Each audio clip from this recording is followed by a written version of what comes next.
This is so weird! These videos are satiric reviews. You don't have to agree, but don't bitch about it.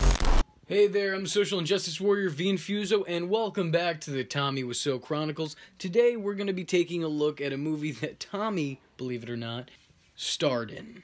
A short film, I guess? Called The House That Drips Blood on Alex. I wonder what's going to happen in this. Your mom is so cool, Melissa. I know. I can't believe she got us these tickets. We're gonna be so scared. I heard it's a true story. I heard that too. Oh, I don't know. I doubt it. Every based on a true story tagline movie that I've ever seen is usually full of shit. I mean, have you ever sat through Patch Adams? Because I know I haven't. Plus, look what was on the screen only a few seconds before you said that. True story, Okay, I take back what I said. This just got all too believable. This just got all too real too quickly for me. I totally believe Tommy Wiseau just jump cuts into movie theaters and preys on younger women. As a matter of fact, I hear that's his method of getting dates. Let me just say, I don't know if he's auditioning for the Scarecrow in Batman, or Jeepers Creepers is getting a remake, but you know what? He's got the part. He's got the part. I'd cast him. Tommy, where have you been, Boobala? I told you to call me. What's going on, man? You don't have my number? You couldn't give me a page? I don't understand. What's going on? I can tell you a truly scary story. The worst thing about this isn't that he's Tommy Wiseau, or even that he's Tommy Wiseau in a rapey raincoat, but it's the fact that he's talking during a movie. Disgusting. This is not now. There are rules. You know, this is why people don't go out to movie theaters anymore. They're sick and tired of Tommy Wiseau showing up and trying to tell them horror stories about what happened on the set of The Room. It's a story about a man. A man much like myself. A man who is myself. And it all started almost more than 19 days ago with a house. Why do I feel like this wasn't scripted? This sounds like they just let the cameras roll and told Tommy to do his thing, which, by the way, just may be the best way to direct this guy. Also, now that I'm taking a second look, please tell me you're wearing something underneath that jacket. You're not gonna Louis C.K. these women, are you? I just imagine that Tommy was asked to wear normal clothes, and that's what he conjured up. He's like, ooh, normal. Got it. Because right now, he's using the Ninja Turtles casual wear. So I'm wondering if that's the approach he was going for, because you know, it works, is what I'm saying.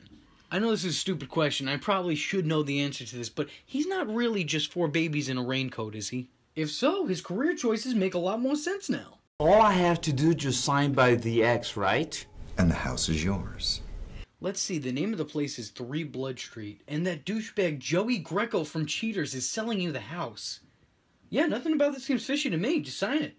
To be fair, it's very believable that Tommy Wiseau wouldn't pay attention to these details. I mean, because let's face it, when has Tommy ever given a fuck about detail? He left placement holder pictures of spoons in his frames in the background of all his shots in the room. So I'd imagine this would go right over his beautifully coiffed head. And this scene goes exactly the way you'd expect it to, when you have Tommy Wiseau as your main character. What's with the address? 3 Blood Street? It sounds so creepy. It's pronounced blued, not blood, blued. Wow, this is a fancy pan. I mean, it looks like, Blood. No, I was going to say ketchup. I mean, it's just like when you have Booker T as one of your commentators. It's gonna get strange very early on, so you know what? It's just better to go with it. Oh, shucky, ducky, quack, quack. Quack, quack, quack. Oh. I love ketchup so much. That's nice, Alex. Can you just sign it, please? Okay, you don't have to get your feathers all ruffled. You see? Feather. Well, this is it. So Tommy Wiseau, or as he's known in this movie, Alex, enters the house, and blood begins to drip on him.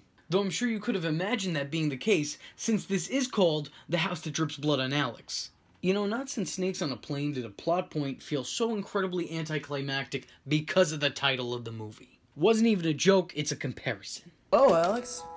Nice crib, dude. Check it out.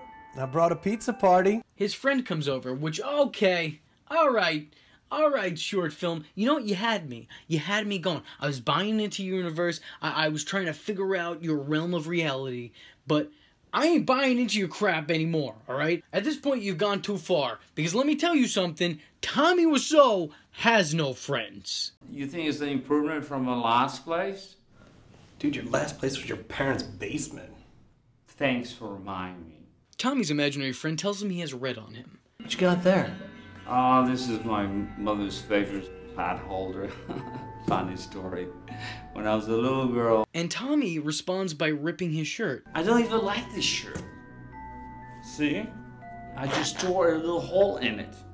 Sound logic? They unpack for a bit, and Tommy does his best to explain how he got the house. The husband died, and from the wife, he choked him to death in his sleep, And I think this is the best use for Tommy possible. I'm serious. Almost nothing he says ever makes any sense. So why not put him in a movie where nothing makes sense? Why has this dude not been casted in an Alice in Wonderland movie?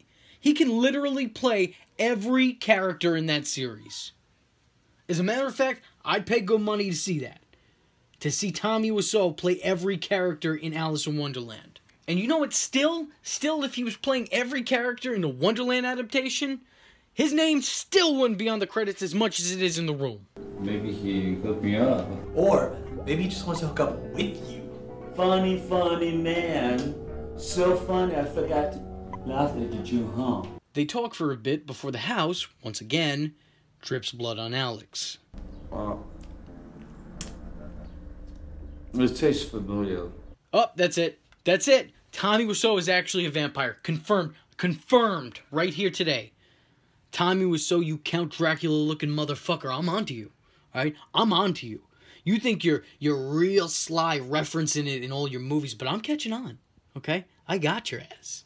All the greats do this. They reference things from their own personal lives, like how Alfred Hitchcock only hired blondes that he could torture on all his movies, because he was a sick fuck. Or how Joss Whedon has a hard-on for killing all the characters that you love, because he's a sick fuck. Or how Woody Allen is attracted to 13-year-olds, because he's a sick fuck. Tommy wanted Johnny from The Room to be revealed to be a vampire, and come to think of it, how often did you see his reflection in that movie? Oh yeah, that's right. This isn't a theory. It's a full-on conspiracy. Looks like you got screwed, man, dude. You got sold a shit house. There's not such a thing as a shit house, Thomas. They go to the landlord to fix the leak, only to find the building is boarded up. One cut later, they get inside using the power of movie magic. It's a shit office. It's not such a thing as a shit office, Thomas. Tommy then goes into this insane nightmare sequence that just makes me think that Jonathan Crane from the beginning decided to get high on his own supply. Which, by the way, is just bad fear dealer policy if you ask me. He wakes up from his nightmare covered in blood. But we will never wake up from ours. Cut to another scene, and hey, there's someone else in this thing. Not to mention the red dripping liquid. You mean the blood? Yeah, blood from something that was once alive. Look, I know the whole thing is a joke. I get that, alright? But I feel the need to commend this man anyway, alright? This guy is one hell of an actor. Alright, I'm serious. This is the best work I've seen out of Luke Wilson in years. And this scene is about to get that much better because our heavy hitter's here. Try not to mention the fact that his house drips blood on him. Did you sleep okay? I don't want to talk about it. Okay, that's fine. Me neither. I slept great, though.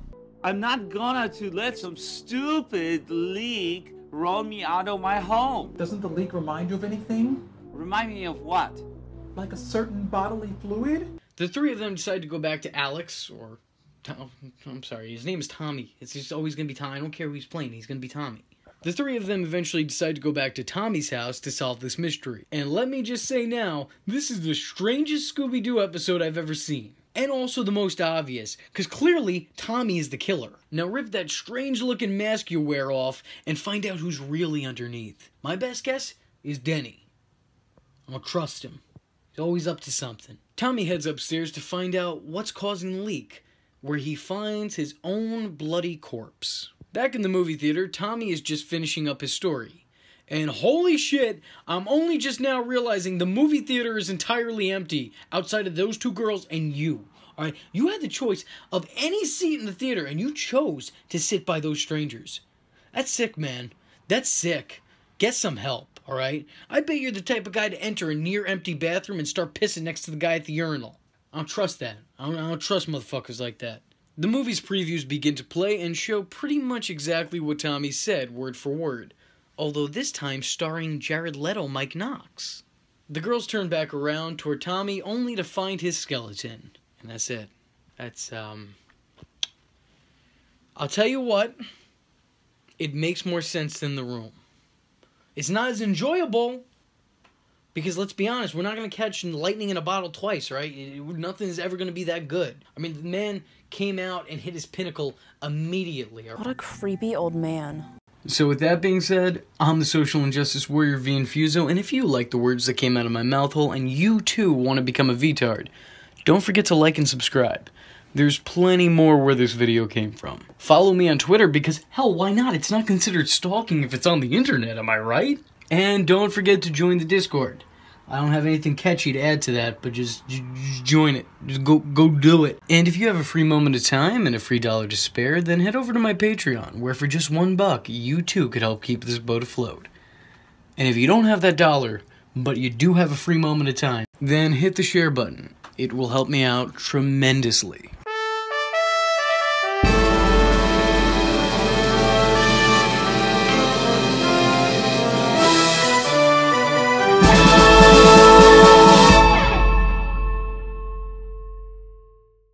The VTards, oh.